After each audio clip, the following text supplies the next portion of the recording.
వీక్షకులకు స్వాగతం. నమస్కారం. 2004లో రాజశేఖర రెడ్డి ముఖ్యమంత్రి అయిన తర్వాత ఆయన మరణించే వరకు, తదుపరి 2019లో జగన్మోహన్ రెడ్డి ముఖ్యమంత్రి అయిన తర్వాత వాళ్ళ దోపిడీకి, వాళ్ళ అరాచకాలకి బలైపోయిన ఐఏఎస్, ఐపీఎస్ ఆఫీసర్లతో పాటు చిరుద్యోగులు వారు కూడా బలైపోయారు. టీటీడీ జరిగిన అక్రమాల్లో, అవినీతిలో, ఆ కేసులో కూడా చిరుద్యోగులను బలి చేస్తూ అసలు తిన్నవాళ్ళని పక్కన పెట్టి మమ్మల్ని బలి చేయడం ఏంటంటూ ఉద్యోగులు ఒక ఆందోళన మొదలైంది. తిన్నంతా వాళ్ళు విదిల్చిన ఎంగిలి మెతుకులు తిన్న మాకు శిక్షలా అంటూ తీవ్ర ఆరోపణలు చేస్తున్నారు ఉద్యోగులు. ఎక్కడి దాకా వెళ్తాం, సుప్రీంకోర్టుకు వెళ్తాం, కేంద్ర ప్రభుత్వం దగ్గరికి వెళ్తాం, రాష్ట్ర ప్రభుత్వాన్ని కూడా విన్నవించుకుంటాం. మేము తిన్నమాట వాస్తవమే, కానీ మాకు ఇచ్చిన వాళ్ళని కూడా మీరు అరెస్ట్ చేయాలంటూ వాళ్ళు డిమాండ్ చేస్తున్నారు. వాళ్ళ డిమాండ్లు ఏంటి, ఎందుకు అలా ప్రవర్తిస్తున్నారు, వాళ్ళ ముందస్తు చర్యలు ఏంటి తెలుసుకునే ప్రయత్నం చేద్దాం. విశ్లేషించడానికి మనతో పాటు ఉన్నారు సీనియర్ జర్నలిస్ట్ దుర్గా కుమార్ గారు. వారిని అడిగి మరిన్ని విశేషాలు తెలుసుకుందాం. నమస్తే సార్. నమస్తే బ్రహ్మ గారు, మన వీక్షకులు కూడా. వైఎస్ రాజశేఖర రెడ్డి, వైఎస్ జగన్మోహన్ రెడ్డి పరిపాలనలో జరిగిన అవినీతి అక్రమాల్లో పెద్దలు అంతా బాగున్నారు, మేము మాత్రం ఎందుకు బలేవాలంటూ వాళ్ళ ఉద్యోగుల్లో ఒక ఆందోళన మొదలైంది, తిరుగుబాటు మొదలైంది. వాళ్ళ ఆందోళన, వాళ్ళ తిరుగుబాటుని ఎట్లా చూస్తారు, ఎట్లా విశ్లేషిస్తారు? ఇప్పుడు మీరు ఇంతకుముందు చెప్పినట్టు తిరుపతి దేవస్థానంలో ఉద్యోగం అంటే ఒక రకంగా కడుపులో చల్ల కదలకుండా చేసుకునే ఉద్యోగం అండి. అది ఒక ధార్మిక సంస్థ. అక్కడ ఎవరు ఒత్తిళ్లు ఉండవు, అక్కడ ఏమీ అరాచకాలు జరగవు, తర్వాత అవినీతి అక్రమాలకి ఆస్కారమే ఉండదని అనుకునేవాళ్ళు. ఇప్పుడు వరకే జరిగింది అదే కూడా. అందువల్ల వాళ్ళకి పెద్ద అక్రమాలు చేసే అవకాశం కూడా ఉండదు. ఏదైనా సివిల్ ఇంజనీరింగ్ వర్క్స్లో ఆ ఇంజనీర్లకి ఏదైనా 1-2% ఏదైనా ఇచ్చుకుంటారేమో తప్ప మిగిలిన పర్చేజెస్లో కానీ ఇతర వ్యవహారాల్లో ఎక్కడా కూడా పెద్ద అవినీతికి ఆస్కారం ఉండదు. కాబట్టి వాళ్ళ పని ఏదో వాళ్ళు చేసుకుంటే ప్రశాంతంగా బతికారండి. ఫస్ట్ టైము తిరుపతి దేవస్థానం యొక్క పరిపాలనాంశాలు, ఇలాంటి అక్రమాలు రోడ్డుకి ఎక్కటం అంటే ప్రపంచవ్యాప్తంగా బట్టబయలు అయిపోయింది. అవును. అంటే తిరుపతి దేవస్థానం అంటే ప్రతిదీ కూడా ఒక పవిత్రంగా జరుగుతుంది, ఒక శ్రద్ధతో చేస్తారు, ఒక భక్తితో చేస్తారు, ఒక నిబద్ధతతో చేస్తారు అనే ఒక నమ్మకం ప్రజలందరికీ ఉండేది, అంటే భక్తులందరికీ. అందువల్లే వాళ్ళు విరాళాలు కూడా ఉదారంగా ఇచ్చేవాళ్ళు.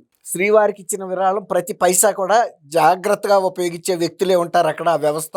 కాబట్టి మనం ఇచ్చిన విరాళాలు, ఆస్తులు కూడా, స్థిరాస్తులు ఇచ్చిన వాళ్ళు కూడా ఉన్నారండి. తర్వాత నిలువు దోపిడీ ఇస్తారు, వాళ్ళ శక్తి మేరకి కూడా ఇచ్చుకుంటారు. అందువల్ల ఉద్యోగులు కూడా ఏంటంటే, మనకి గవర్నమెంట్లో అన్న అక్రమాలు, అన్యాయాలు జరిగినప్పుడు విచారణ జరగటం, ఏసీబీ దాడులు జరగటం, పట్టుకోటాలు ఇవన్నీ జరుగుతాయి. కానీ తిరుపతి దేవస్థానం మీద ఇలాంటిది ఎప్పుడు జరగల. రెండోది ఇంకోటి ఏంటంటే, వాళ్ళకి ఇంటర్నల్గా విజిలెన్స్ అండ్ సెక్యూరిటీ ఉంటుంది.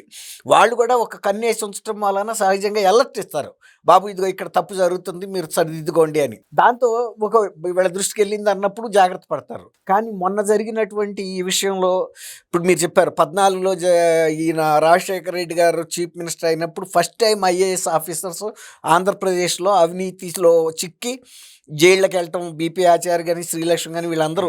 తర్వాత ఆ రోజున మినిస్టర్స్గా ఉన్నటువంటి సబితా ఇంద్రారెడ్డి, లేకపోతే ధర్మాన ప్రసాదరావు, తర్వాత నిజాంపట్నం ఆయన రేపల్లి దగ్గర మోబ్దే వెంకటరమణ గారు, వీళ్ళందరూ కూడా చిక్కుకున్నారు. అది అట్లా అయిపోగా ఇప్పుడు జగన్మోహన్ రెడ్డి గారి విషయంలో డీజీపీ క్యాడర్ అధికారులు అనేక మంది క్రిమినల్ కేసుల్లో ఇరుక్కోవటం మనం చూసాం, దాదాపు 6 మంది.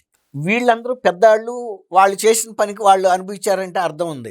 ఇప్పుడు తిరుపతి దేవస్థానం మీరు చెప్పారు, వాళ్ళు చిరుద్యోగుల మీద వాళ్ళ కేసు బుక్ అయింది. తర్వాత సైంటిస్టుల మీద బుక్ అయింది, లాబొరేటరీ సైంటిస్టులు. వాళ్ళకి వీళ్ళు ఏ ఆదేశాలు ఇస్తే వాళ్ళు అది చేశారు.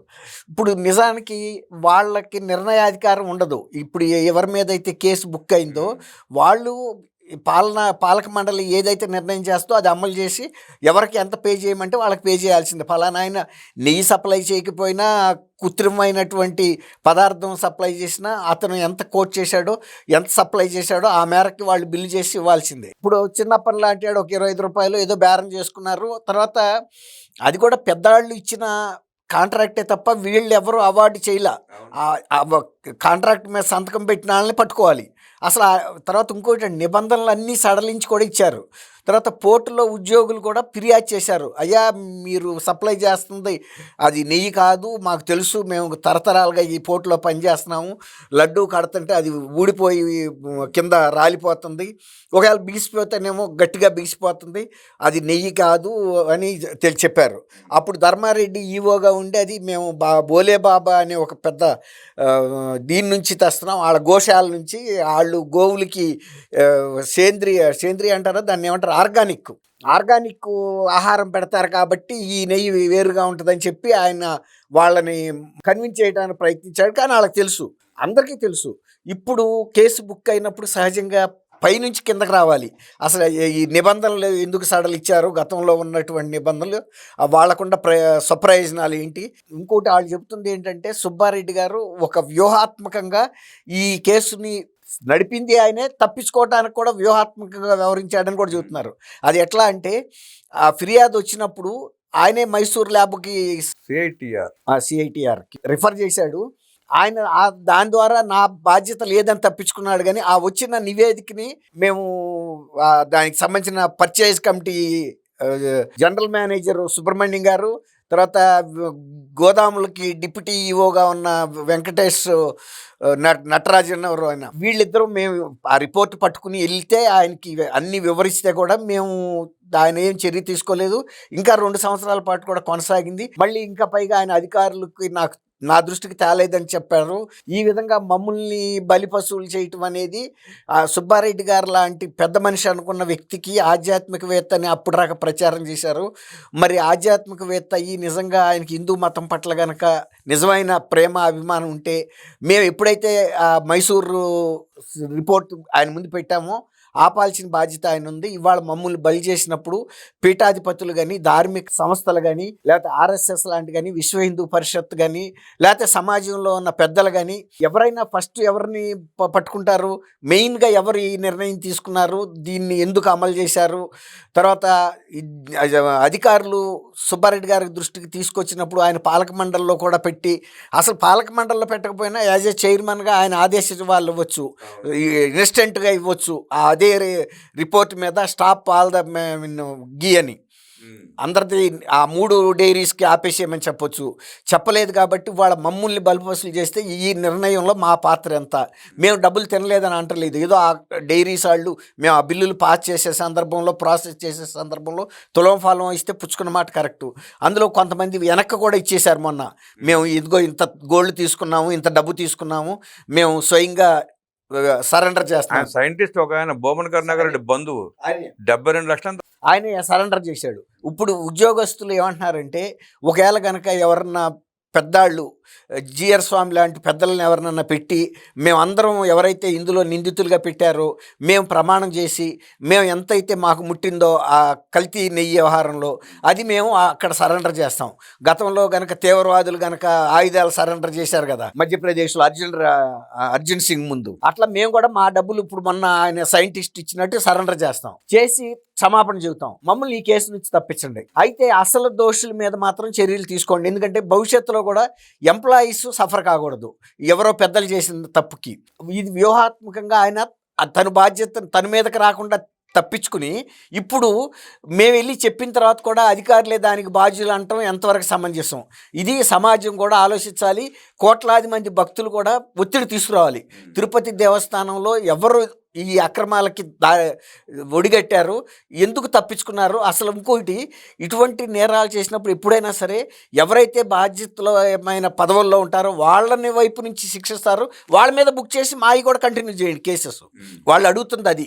మేము ఈ వినతి పత్రాలు తీసుకుని కేంద్ర ప్రభుత్వం దృష్టికి తీసుకెళ్తాము, ఆర్ఎస్ఎస్ ప్రముఖుల్ని కలుస్తాము, విశ్వ హిందూ పరిషత్ కానీ ఇతర ధార్మిక పీఠాధిపతులకి ముఖ్యంగా మేము అందరికీ లెటర్ రాస్తాము, దేశంలో ఉన్న అన్ని పీఠాధిపతులకి.